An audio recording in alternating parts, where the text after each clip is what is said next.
Strong to severe storms are possible across eastern Kentucky tomorrow. Yes, on primary election day. Meteorologist Evan Hatter has the latest on this first alert weather day. Evan. That's right, Steve. Not just paying attention to the election returns, we're also going to be paying attention to first alert pinpoint Doppler with that potential for strong to severe thunderstorms into the region as we head toward tomorrow. That's why we have declared a WYMT first alert weather day to go into effect for the day on our Tuesday. The first alert weather day kicks in for the day tomorrow. Overall, it's a level 2, slight risk for severe weather. Threat for tornadoes, low, but we always say this time of year, never zero. They'd be the small spin-up variety, but those can do damage. The large hail threat is low. The high wind threat is going to be our main issue, along with the potential for some localized flash flooding with some heavy rain moving into the area. We've seen some showers in parts of the region today, so far scooting down 52 toward Gilbert, West Virginia, and as you head down toward Welch as those move out of the region. And we also had a few downpours there south of La Follette toward Lake City there as you head down onto the Campbell, Anderson County line as you head further toward the Knoxville metro area. Where the clouds and the showers have been, middle and upper 60s across the Big Sandy. We've been closer to 80, though, as we head into portions of the Cumberland Valley. So it's been one of those days throughout the region. Your forecast first this evening, outside of some spotty showers, no big threats tonight. Upper 60s to near 70. It'll be muggy as well. Steve, I'll have the details on when to expect those storms moving in a few minutes. All right, Evan, thank you. The Southeast South Central Kentucky Educational Cooperative is scheduled to receive $6 million to help identify and treat mental health problems in students. That announcement was made recently by Lieutenant Governor Jacqueline Coleman. Those with the co-op say this funding will be used to provide students with better access to mental health resources. The co-op plans to identify the mental health needs across the 26 districts it covers and tend to those needs accordingly. The Pike County School District's Jobs for America's graduates spent the day celebrating the county's differently abled students.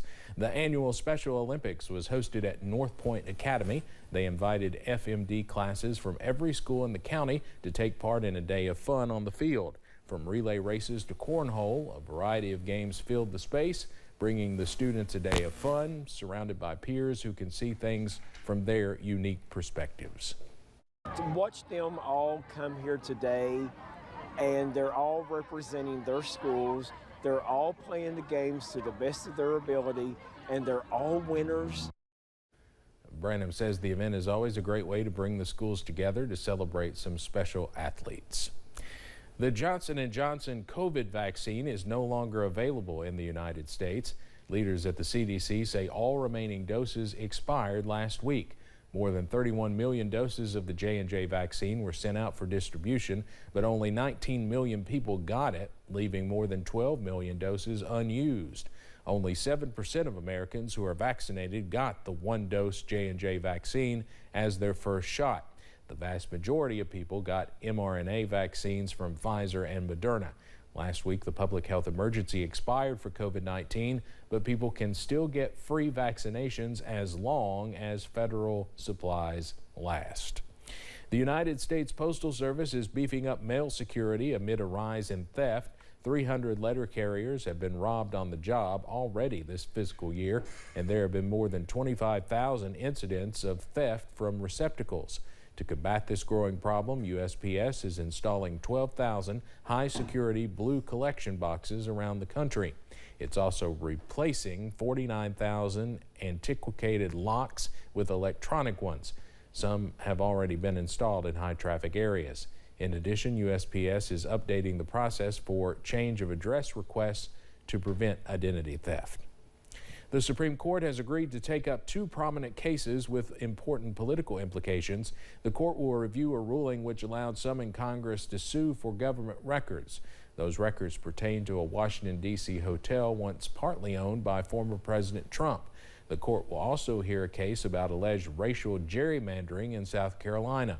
A lower court already ruled the lines were drawn with race as one of the main factors. AAA is projecting the Memorial Day weekend will be among the busiest ever in this country as Americans try to get out of town to kick off the summer. More than 42 million people are expected to hit the roads or take to the sky for the holiday weekend. That's up 7% from last year.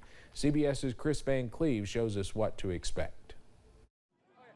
With Memorial Day weekend just around the corner, the unofficial kickoff to the summer travel season is ready for takeoff. AAA predicts air travel will surpass 2019 numbers. The nearly 3.4 million passengers expected to pack airports will be the second most for the holiday weekend on record. I think there's a travel optimism right now. People really want to travel. I'm excited but wary about the method of travel, so I would reconsider what airline and even if I take an airline. Airfare tracking site Hopper says domestic prices are cheaper than last year, but up 6% from pre-pandemic, while international fares are the highest in 5 years. Kristen Redding is going to Greece. Definitely higher. This plane ticket was $1,600. I've never paid that much ever. More than 37 million will be traveling by car, slightly lower than pre-pandemic, but up 6% from last year, helped by lower gas prices. While inflation continues to run up costs, AAA says it's not stopping travelers. We don't think inflation is impacting people's decisions. You can always travel on a budget. It's just a little more challenging in terms of just planning and knowing how to account for expenses, but we still plan on going.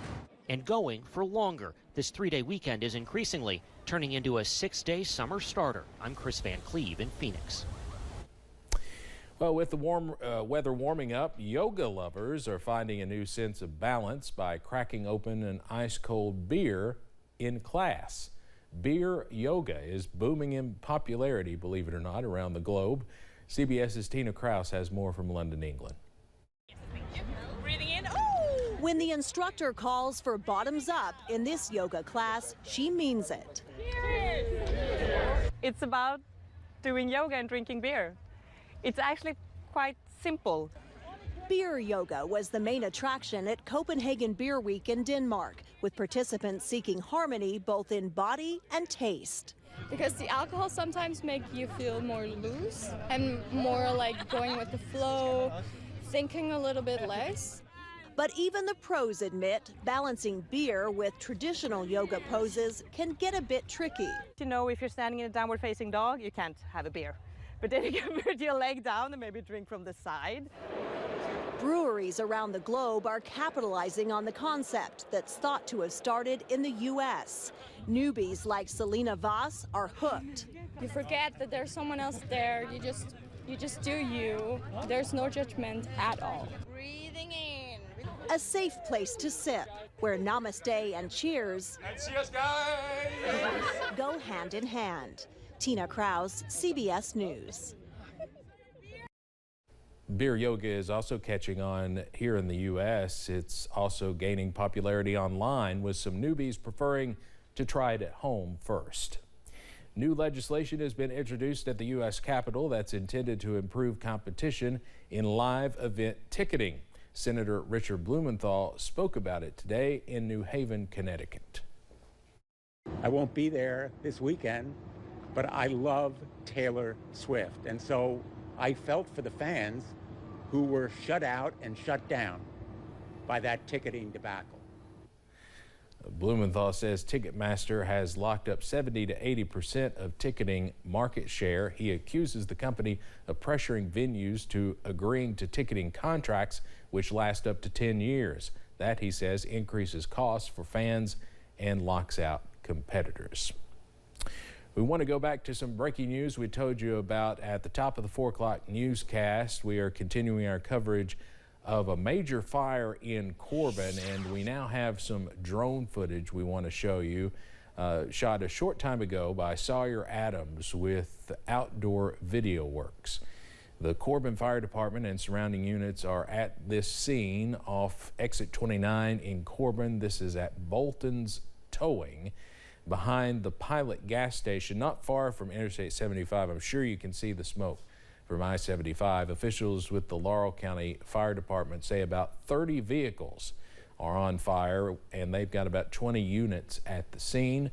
The WYMT also has a reporter heading to that scene, and we hope to have much more both at 6 o'clock and during a special newscast that we are having tonight at 7.